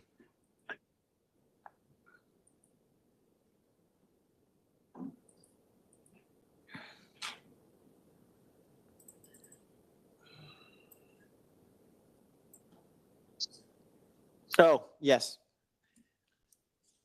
Oh, sorry, Mr. Nipfel. Okay, thanks, Mr. Chairman. Subject to the changes that have been made, I don't have difficulty with the application as revised. So with the new variances, which is variance number 3 at 32%, variance number 5 at 2.84 meters, and variance number 6 removed, I would be prepared to support what's remaining of the variances, and including number 4, which is an enlarged second-story balcony. But I would like to propose that there be a translucent screen provided along the east edge of that balcony to offset any privacy issues there might be with the adjacent neighbors. Through you, Mr. Chair, translucent, so it would let light through, and it usually refers to some sort of glass material. I just want to make absolutely sure that you're clear on this, what you're requesting. With that, So I don't know, like if he puts board on board late, like, I don't know what that means. Or a wood slat screen that. Typically, most of the only reason this whole translucent thing came up today is because it was on a window going into the house. Yeah. Typically, these are opaque screens that are 1.5 meters high. And the issue that's been raised before, which is that some people don't like these solid screens. So a translucent screen is less visually dominating. So I don't like designing a committee. I think either alternative is reasonable, but if I were to pick, I would still make it a translucent screen. Or we just say privacy screen and just be done with it and let them figure it out. Whether it's okay, well, every time we try, we find that we can't do that. Can we do that? For a deck. 1 Just a point, privacy screen. and specify the height of it. Okay, 1.5 meter privacy screen and no definition of how. Okay, Privacy with me. screen to a height of 1.5 meters. yeah, that's fine. Works for me. I'll second it. Okay, we got a motion, we have a seconder, all in favor? Okay, that's unanimous. Thank you. All right. We've completed item number 22 and item number 23, so we're on to item number 24, 80 Orchard View Boulevard. This is an application to alter the existing 2 1/2 story semi-detached dwelling by constructing a rear 1-story addition. We've got 2 variances before us for FSI and building depth. We've got on file material from the applicant, an email from Metrolinx, a memo from Urban Forestry, and a letter of support from 76 Orchard View Boulevard.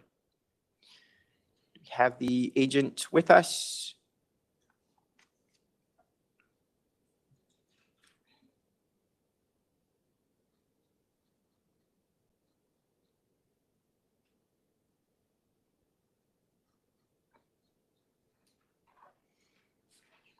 Mr. Lindy.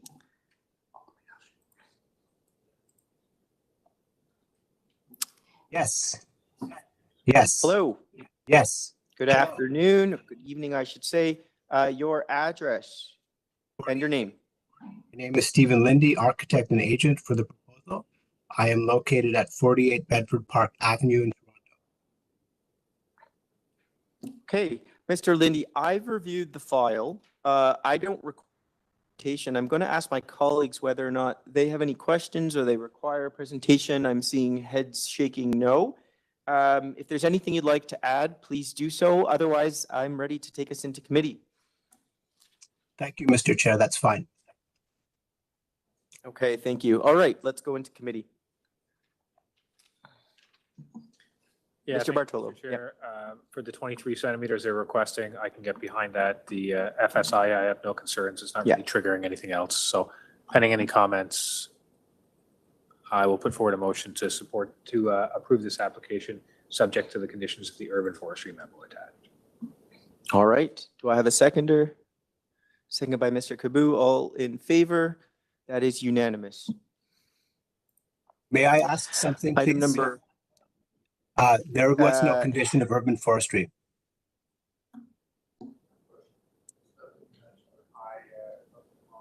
We have no urban forestry condition. That is correct. That is my mistake. I was looking at the wrong chart. Okay, we There's- need another motion to amend the motion, or we can just get rid of the urban forestry condition, staff? Okay, No, yeah, I'll amend my previous comment. There is no urban forestry condition for that, and there's nothing to comply with there. okay, very good. So that Thank you, Mr. thank you Chair. for the point of clarification. Okay, item number 25, 150 Church Avenue. It's an application to construct a 3-story addition to the existing 1-story dwelling and a 2-story garden suite. We've got variances for building length, building depth, and 1 variance related to the number of living accommodations in a garden suite. On file, material from the applicant, a staff report from community planning, memo from urban forestry, and a letter of support from 391 Willowdale Avenue. We've got the agent or applicant with us in person. Good afternoon.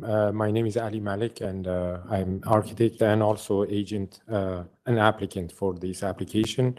With me, Mr. Klaus Hartmann here as he's the owner as well. And just after me, he has some note to add to the application. Just sorry, before we get going, your address. My address is 236 Les Mills Avenue. Okay. Les Mills Road, sorry.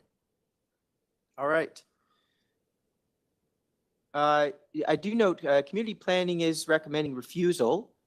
So with that in mind, it would be helpful for us to get a little bit more context, perhaps a brief presentation. Absolutely.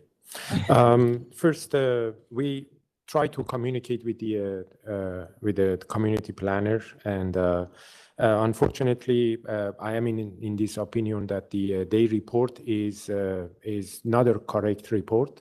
And we try to communicate with them and then make them understand. We add the letter of what exactly happening in a neighborhood.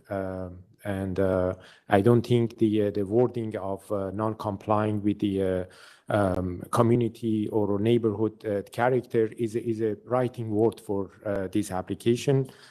Given what happening is just 3 property north of this subject property. There is a big Toronto housing community with over 200 unit at rental and subsidized rental is happening in this neighborhood. Originally this area is subject to the subdivision, and then this property also is part of that subdivision. So back in the date, this area is all defined for the rental property. That's why you can see all of those rentals, even a low-rise and a mid-rise rental, they are all north of the property. So the existing house, there is an existing raised bungalow exists on the site, which is on the west side of the property, and then currently has two tenant in the house. And also, what we proposing, we removing the existing, demolishing the existing garage, and we building a 2-story structure with the garage and then the unit above. So we keeping the property as the rental, so in order to have that the 2-car garage, we need 20 feet of the width for the addition.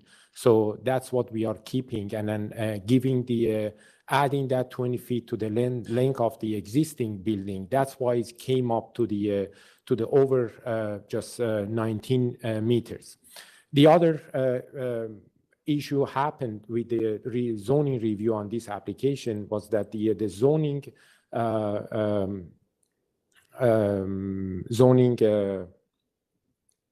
examiner reviewed this application as a single-family dwelling, which already is the rental and a multi-unit building, and under the multi-unit zoning requirement, we are allowed to have 19 meters of the building length, and also building depth can be increased by from the 19 meters as well. So giving those, this application is very minor in item first and then second. For the item third, we are eliminating the variance number 3 regarding the garden suite. We are proposing the garden suite for the 2-unit in the garden suite, but we are eliminating the 2-unit and then we keep it as a 1-unit. So that's no longer variance in this proposal. If I can have the site plan over the screen.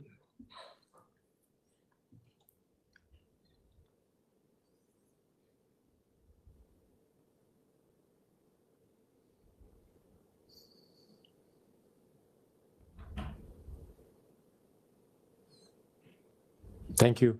As you see, on the west side of the property, there is a dotted line and then marked as the front yard setback, and building depth is measured from that line. So there is a over meter gap between the imaginary front setback to the actual front wall.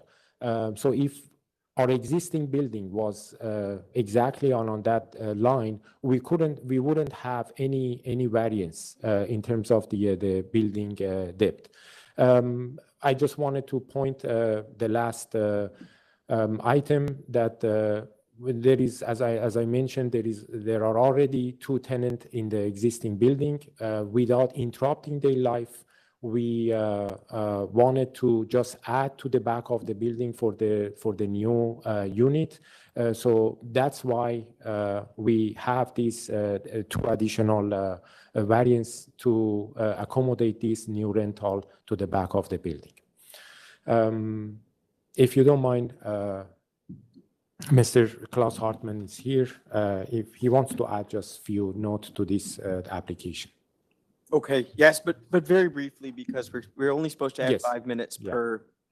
per party. Okay.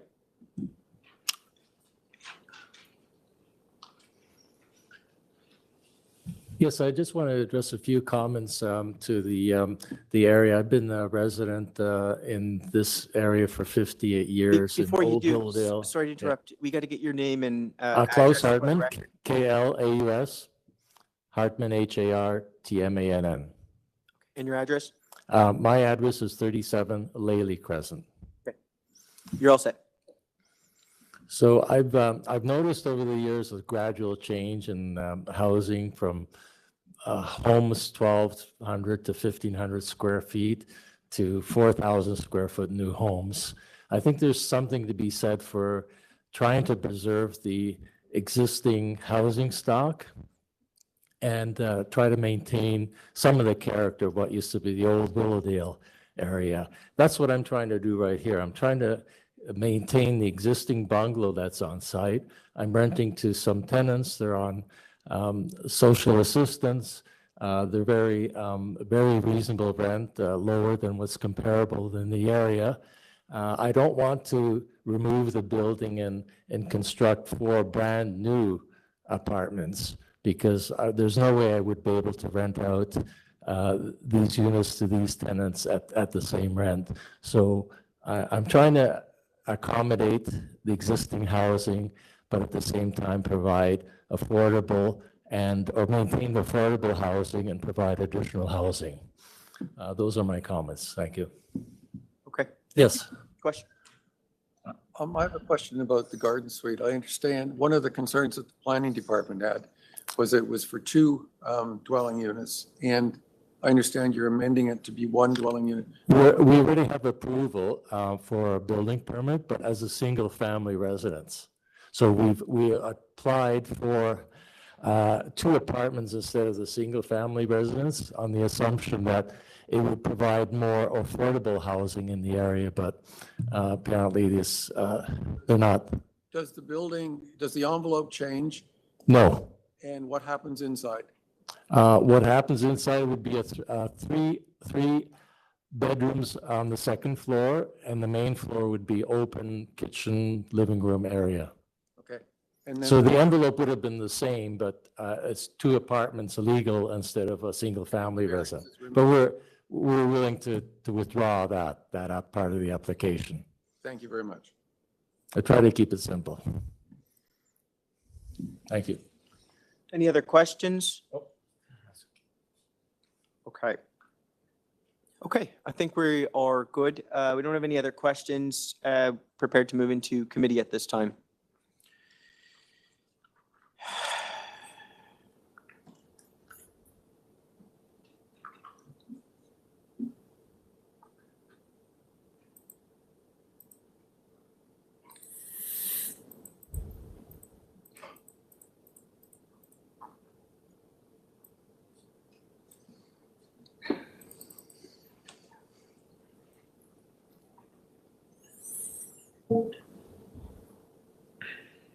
Yes, Mr. Nippo. Thank you, Mr. Chairman. As I understand it, what we have before us now are 2 variances for an addition to the main house, and the garden suite doesn't have any variances related to it. I think, as such, I don't have difficulty supporting the application. I support the owner's contention of trying to maintain existing fabric and extending onto that rather than tearing it all down and building all new. And his reasoning being that he could probably afford or provide affordable housing more readily that way than if he built all new. So based on what I've seen in the application and my analysis of it, I'd be prepared to support and move a motion of approval subject to forestry condition 1 and 2.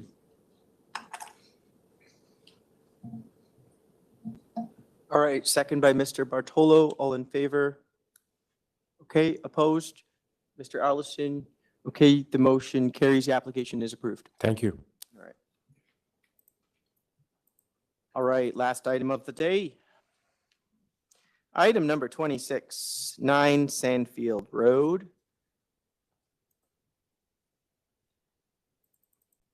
This is an application to construct a new detached dwelling with an ancillary building in the rear yard.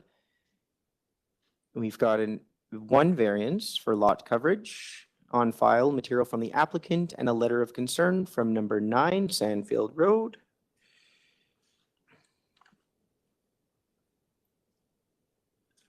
Oh, perhaps not. There's a letter of concern.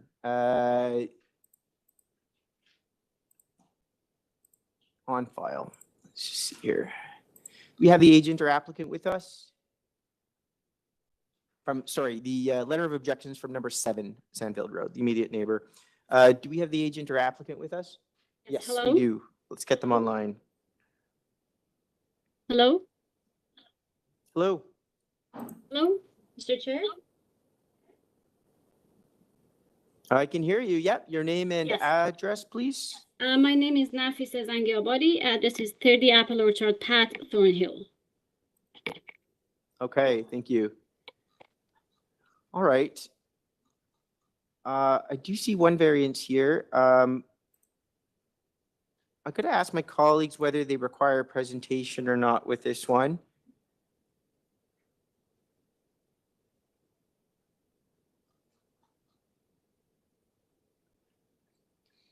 I actually may just very briefly. I just would like maybe a little bit of comment with respect to the. I mean, it's only one variance.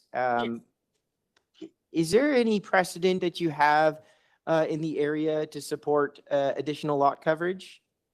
Almost all houses in the neighborhood are around 30%, and that's the number that staff recommended us to have. So we did bring down the coverage to close to 30% at 30.91, and the staff were okay with that. So pretty much almost all the close by houses are at 30%. And if you Okay, look at you have this, been in discussion with planning staff then? yes, we had discussion with them. Okay. All right, very good. That answers my question. Is there any other questions? No. Okay. It doesn't look like we have any more questions or require a presentation. If there's anything you'd like to say, now's the time. Otherwise, we can head into committee for a decision for you. Yeah, I'm okay. Thank you. All right. Thank you. Okay. Let's go into committee.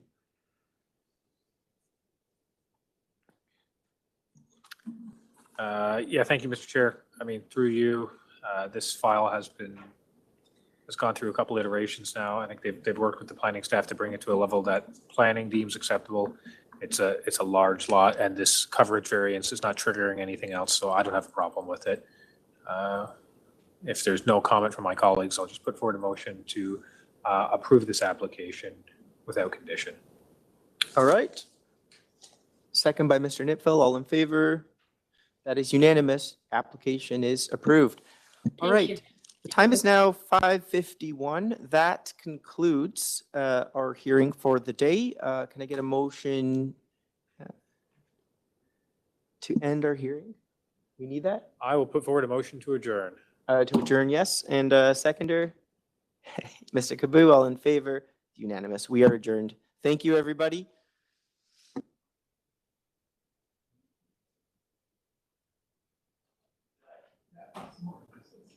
Yeah, I mean, no,